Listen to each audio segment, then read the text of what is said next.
யோகபவனத்திலிருந்து doctor Bhuvaneswari. ஓடி விளையாடு பாப்பான்னு பாரதியாரோட பாட்டை கேட்டிருக்கீங்களா? காலை எழுந்தவுடன் படிப்பும் பாரு, மாலை முழுதும் விளையாட்டும் பாரு. இன்றைக்கு நம்ம குழந்தைங்க மாலை முழுதும் விளையாடிக்கிட்டா இருக்காங்க? இல்லவே இல்லைங்க. அடுத்துன்னு கிளாஸ் போயிட்டே இருக்காங்க.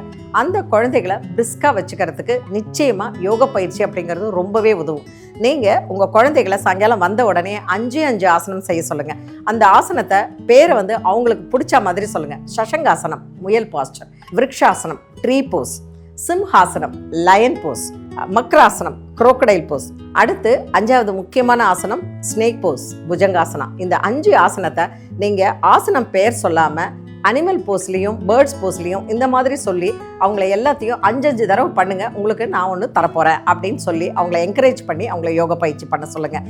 மாலை வந்த உடனே யோக பயிற்சி பண்ணிவிட்டு குளிச்சுட்டு அதுக்கப்புறம் அவங்களுடைய ஈவினிங் கிளாஸஸை ஸ்டார்ட் பண்ணாங்கன்னா முன்னாடி இருந்ததுக்கும் இதுக்கும் நிறைய டிஃப்ரென்ஸ் உங்களுக்கு தெரியும்.